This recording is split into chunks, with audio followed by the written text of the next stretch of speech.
Welcome to Focus on Albany. I'm Cynthia Pooler, and my guest today is Blair Horner, the Executive Director of NYPIRG. And Blair and I are going to talk about the arrest and the ramifications of what that means. That Brian Benjamin was arrested, and what that means for the rest of the year.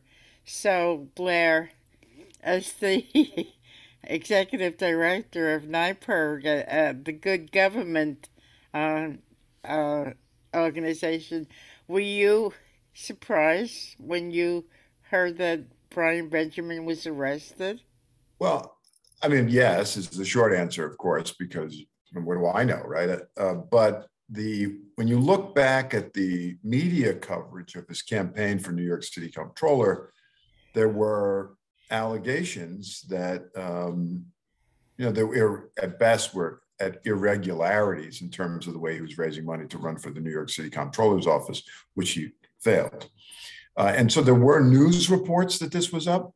But I didn't know, and my guess is no one, the public at large didn't know that the FBI was digging so deeply and that they were going to indict him recently. So, I mean, it was a surprise in one sense in terms of timing and the scope of the indictment. On the other hand, there were, danger signals that had been emanating from him, from his failed campaign as early as probably January of this year. So that was the governor's first big major decision.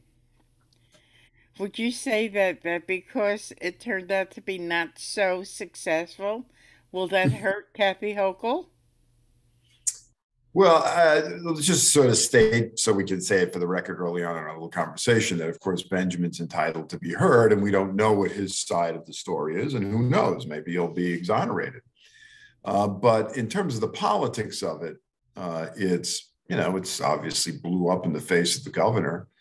And even she admitted that their vetting process may need to be improved, which I assume is the understatement of the month. But, again, we don't really know what happened. I mean, generally speaking, when someone moves into a sort of a higher ranking position within any administration, the state police do a background check. I assume in this case, there was a sort of political check that was done by the governor's staff. They came through. So what you do see when you read the complaint against Benjamin is that it is alleged by the FBI that he lied in the vetting process. Now, again, so what do you do, right? I mean, if the person lies to you, as I mentioned earlier, though, there had been these sort of newspaper articles about his, the sort of campaign finance irregularities. And just to sort of put this in some context, it was the New York City Campaign Finance Board which identified the problem. They then sent the information forward, which triggered the federal investigation. So in a sense, this is a story, at least in the, at first blush, where the city agency had flagged what was a problem within his campaign financing. So how long was Brian Benjamin in the state senate? I don't remember. I mean, he's not brand new. I mean, he had been in the state senate for quite some time. But not one of the he's not one of the dinosaurs, that's for sure. It's a relatively young man and probably got first elected within the past 10 years. But he had been in the state senate. The argument in the complaint is it's sort of a complicated thing where he was involved as a state senator in getting this real estate mogul to make campaign contributions. And it was tied to the mogul getting a government contract. And then also he was working with the same person to get enough small campaign contributions for his New York City comptroller's race that he would qualify for public funding. New York City has a system where for every dollar you raise under $250, $8 of public revenues will be matched. And the New York City Campaign Finance Board oversees that. And so in that particular case, on that issue, the same person was involved in both and was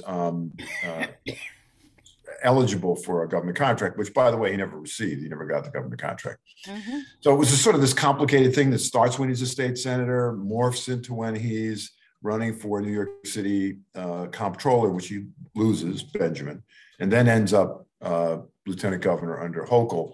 Mm-hmm. And again, there's enough there, you would think that the Hochul team would have thought that it wasn't worth rolling the dice with him. Although, again, if he lied to them and they believed what he had to say, then, obviously humans make mistakes.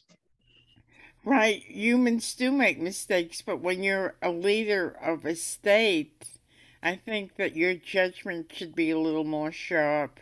Am I too Well, am I too critical?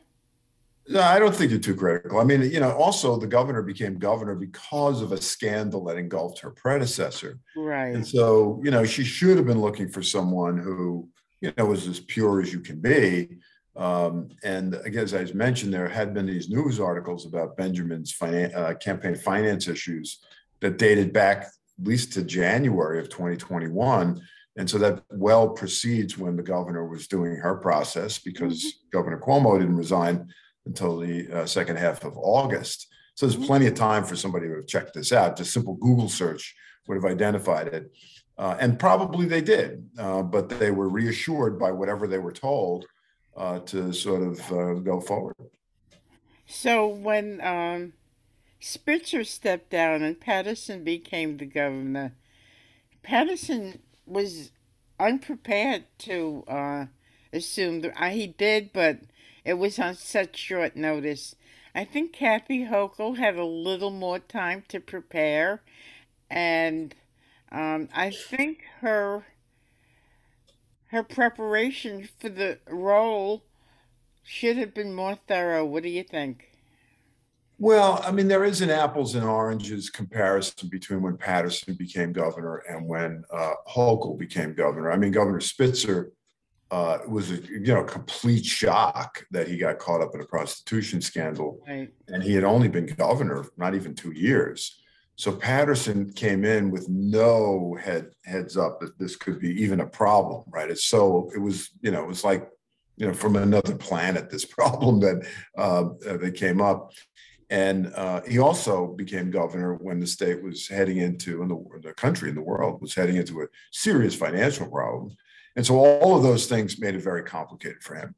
Hochul knew that Cuomo was the subject of these various investigations. She had been lieutenant governor for a number of years. Remember, she'd Right. been lieutenant governor probably 7 years.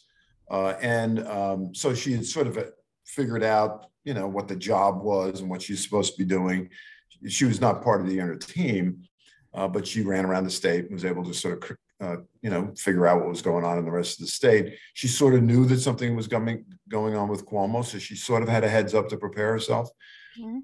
And so yes, and then she becomes governor in circumstances when the state is flush with cash, and it wasn't the middle of the legislative session, so the governor had a few months to get a running head start between August and January, which Mhm. Patterson became governor in March, which is right at the height of the budget deal. Right. So, I Right. mean, there's apples and oranges, but certainly Hochul should have had some time to have at least contemplated who her lieutenant governor would be, although probably with only the most tight inner circle, because she certainly didn't want to say anything about looking at for a lieutenant governor when there still was a governor, and she Mhm. was the lieutenant governor. Right. Now, Brian Benjamin is from New York City, correct? Yes. I'm sure there's a number of um, black politicians or Hispanic politicians downstate that could have been, I want to use the phrase, a little more ethical than Brian Benjamin. Would you say that my assumption is correct? Well, again, just with the one little caveat that I mentioned earlier, which is Benjamin deserves his to be heard, and we don't know what his side of the story is. But there are, of course, other competent, responsible, professional elected officials in downstate New York that the governor could rely. I mean, when the governor was looking at Benjamin, part of the boxes that were being checked off was whether or not she thought the person could handle it if they became governor. Another was whether or not she got along with the person. Apparently she did in the case of Benjamin. Another was to bring geographic and racial and ethnic diversity to the ticket, since she's from Buffalo, New York, and the last upstate Democrat to get elected was some guy named from Glens Falls in like 100 years ago. So it's not very often that this happens that somebody's upstate. So she's looking for, I think, political balance to her ticket with somebody who would be popular among the New York City political elite. But there are plenty others, I'm sure. I don't know if we talked about it the last time, but the stadium in Buffalo is kind of giving Kathy Hochul a headache. Tell us about that. Well, the Buffalo Bills, the only New York State NFL franchise, even though the Giants and the Jets call themselves New York, they're really based in New Jersey. Right. Playoff bound Super Bowl contender football team apparently needed a massive refurbishing of their existing stadium, and it was figured out by that a new stadium would make more sense economically. The team is owned by a couple who are billionaires, live in Florida, and they wanted to get the state basically to pick up the tab, which is, not unheard of in America. Most of the major sports stadia are built with public dollars, but it turned out this one was the richest one so far. The state is on the hook for around $1 billion plus. The local government is on the hook for another $250 million. And so it's a fabulously expensive stadium that they're building, the Buffalo Bills. And you're right. On the one hand, the governor took a lot of hits for that because she jammed it into the budget at the last minute, the deal to get the public subsidies. And a lot of people resented that, particularly activists. But my guess is if the Buffalo Bills had moved out of New York, that would have been worse of a political headache for the governor. And she has said publicly, let's assume that it's true, that the Buffalo Bills were planning to leave New York unless they got this new stadium. And so she felt compelled to do it. So I think on the one hand, there's a public relations problem that comes out of it. It's certainly a financial hit to the state. On the other hand, I think it's probably more politically popular than unpopular. And she could ill afford the Buffalo Bills announcing they were leaving in a year when she's up for election as governor. So, what about the question of a financed subsidy to a billionaire? That doesn't sit well to the average No, middle class no, person. no, it doesn't. You're absolutely right about that. Again, though, how much people pay close attention to the details is unclear to me in this case. I mean, the Buffalo Bills could win the Super Bowl next year. And if they were playing in San Diego or something, it would be bad, for the governor and Buffalo. So I think it's a ridiculously expensive economic development scheme. I don't know what the heck the state got out of it other than the Buffalo Bills stay here, which, is not insignificant. But it is ridiculously expensive for billionaires to receive $1 billion in benefits from the New York State taxpayers when they could have easily done it themselves, but they didn't want to, and they own the team. And that's the issue, right? I mean, that's where it all boils down to it just shows the leverage that NFL owners, or even for that matter, Major League Baseball as well, have over politicians, particularly if the team is very popular. I mean, so I understand, believe me, from our perspective, it's a lot of money that could have been spent on other things that probably make more economic sense. But losing the Buffalo Bills would cause a lot of political heartache for the governor. But it would have only hurt Buffalo. It wouldn't hurt you and me in the Capital District or somebody in the Mid Hudson Valley or Westchester, right? But financially, you're totally right. But if you're a Buffalo Bills fan, again, you don't have to be just in Buffalo to be a Buffalo Bills fan. Right. You might be you might be unhappy. And I'm sure that her opponents would use it as a cudgel against her, that she allowed the Buffalo Bills to escape. Whereas now she's just going to take a hit for giving money to billionaires who live in Florida. So I don't know how it cuts. I think NFL fans are probably more jazzed up about the Buffalo Bills than they are concerned about the financial setup. I mean, there's some things I don't know about this. So, for example, if the state is going to spend all the money to build it, they should have done something interesting with it. Like, for example, and maybe they are, and I just haven't heard about it. Made it like a green stadium, one where all of the power is generated by windmills or solar panels. I mean, it doesn't. I didn't hear anything interesting about it other than the staggering price tag. It doesn't even have a roof. For those of you, for your listeners who live anywhere in upstate New York or near Buffalo, know it gets cold and it snows a lot in the wintertime in Buffalo. Right. No roof, No. so they can't do any training in Buffalo then, right? Well, I mean, for the seasons when it's not, piling up the snow, they can use it. But I mean, when you get to the late NFL season, you get into December, for Right. example, and in the playoffs in January, it gets to be a real mess. I think they wanted to have that feel that of the Buffalo experience. I don't know any of the details of it, other than I've heard that they do not have a roof, which sort of surprised me. The Minnesota Vikings, for example, which play in Minnesota, and some of the people may know geography, know that it gets cold and snows there a lot too. They Mhm. have a roof on their stadium, but Cleveland doesn't. So it's not necessarily the case that they had to have one.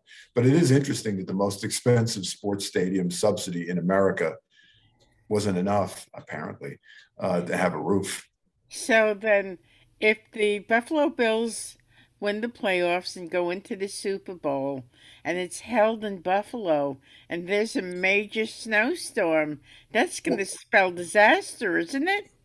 Well, the Super Bowl, the choice of the stadium for the Super Bowl is one that's left to the NFL. It's not a particular team. Sometimes it can happen that way. Like, so for example, the Los Angeles Rams this year played at home, but they typically pick southern stadia in Okay. Florida or Texas or California or New Orleans for the Super Bowl. They typically do not have it in the northern climes because the storms can happen and people can't fly in and out and everything else, right? Right. So, but now the playoffs, you're right. I mean, if the Bills are in the playoffs and they're the home team, yes, it could be sort of a mess. I mean, Green Bay Well, Packers, Wisconsin's no slouch when it comes to cold weather. They play outside, and so it's not unheard of that you would have football played in the outside, but you know you could also have one with a roof. the last time we spoke, we did a show on the redistricting. Is that totally settled now? No, there's a court case that went against the state. And this week, the court picked a special master to redraw the lines for the congressional districts. And a special master is somebody who's not part of actually in this case, the person's a faculty member from Pennsylvania. I think it's Pennsylvania. To redraw the lines, assuming if, in case, the appeal goes against the state. The state's appealed the lower court judgment. The state Senate and state assembly seats are sort of in the mix, but they're not covered by the special master. The special master appointment is just for the congressional lines. And so there's a lot that's still up in the air. So, do you think that the primary date is still going to be in June?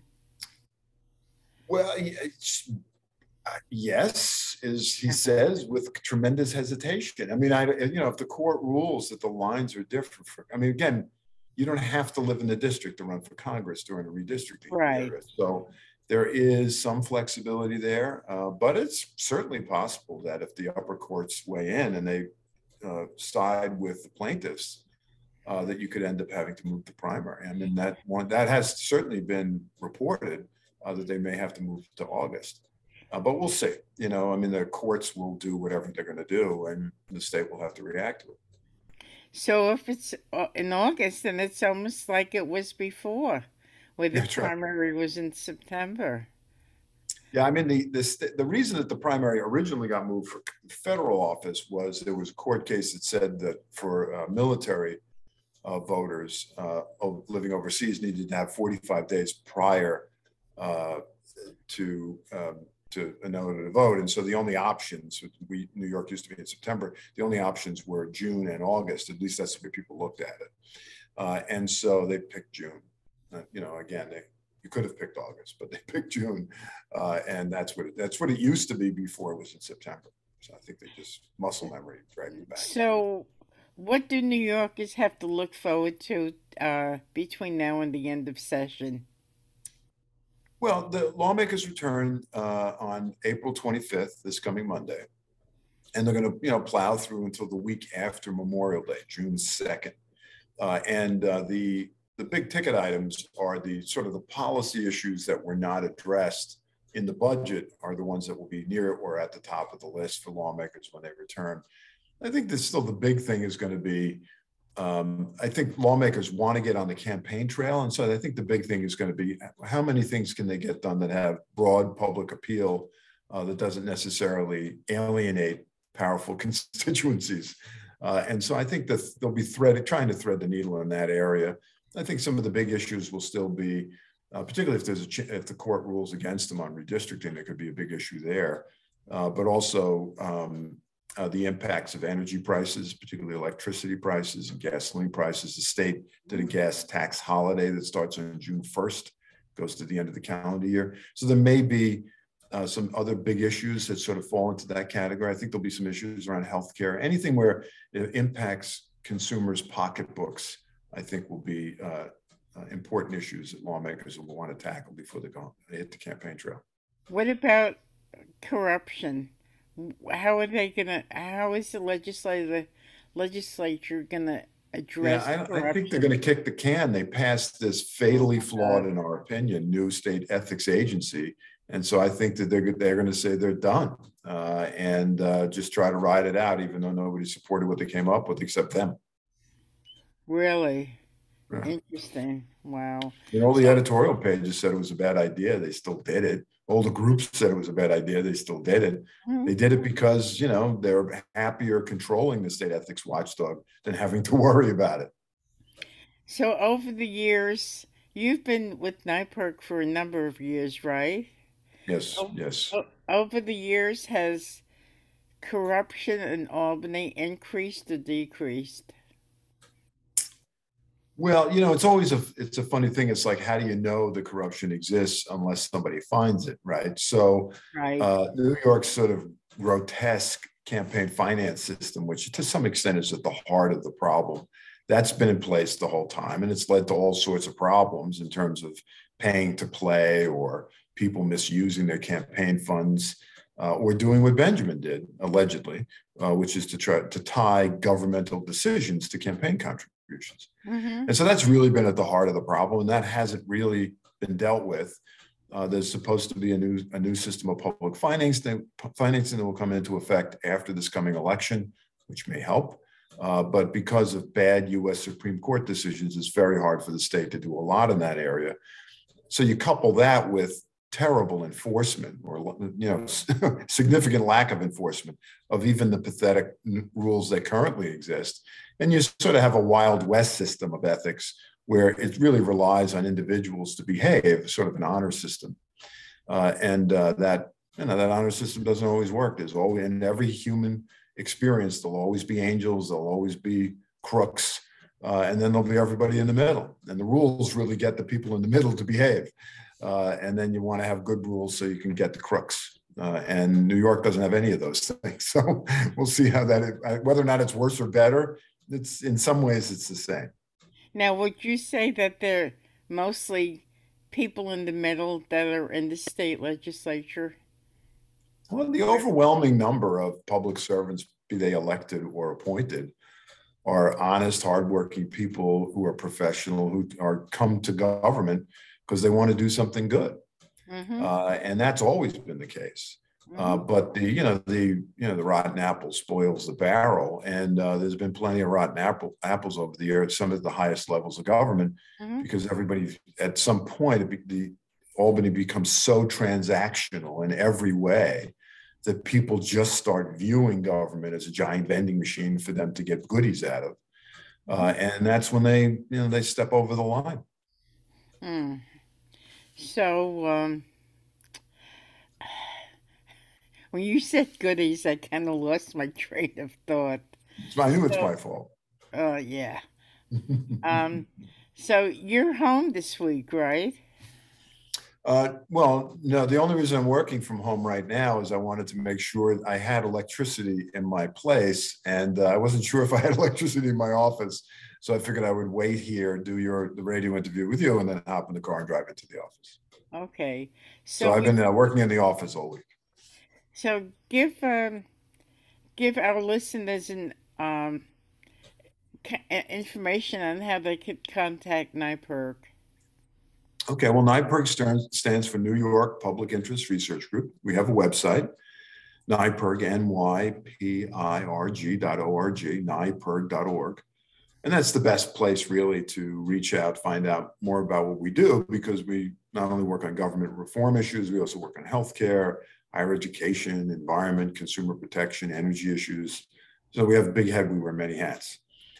They can find out more about it. And we also provide services. So, for example, if people wanted to type in their zip code and find out what drinking water contaminant and what contaminants are in their drinking water supplies, they can do it through our website for free.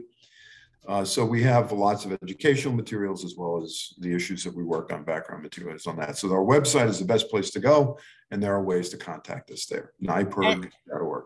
and you're pretty accessible to the press. I've seen you on Susan Alberta's show. You always come on my show. So, for the most part, if somebody wants to see you particularly and what you have to say, um, do they go to YouTube? What would you say? Well, YouTube has everything, things that I'm probably proud to have on there and probably things that I'm embarrassed to have on there. I don't know. I mean, NYPERG has a YouTube channel, but we really don't keep much on it. Hmm. You can certainly search on YouTube to see me. If they wanted to hear, I have a regular weekly radio commentary that runs through WAMC, which is the Northeast Public Radio. It covers basically Utica down to Connecticut. And I have that every week in the afternoons on Mondays. So, there's ways for people to find out more about it, or they can go again to our website and the radio commentary that I do. The written form of that is posted on our website every week as well. Blair, it's always a pleasure to talk to you. You don't have any digging out to do today, do you? No, I'm waiting for it to warm up so Mother Nature can dig my car out. So, you've been listening to Blair Horner, Executive Director of NIPERC. I'm Cynthia Pooler. This is Focus on Albany. And if you like this show, subscribe to my YouTube channel. Blair, it's always a pleasure to talk to you. Have a Thanks great for having me.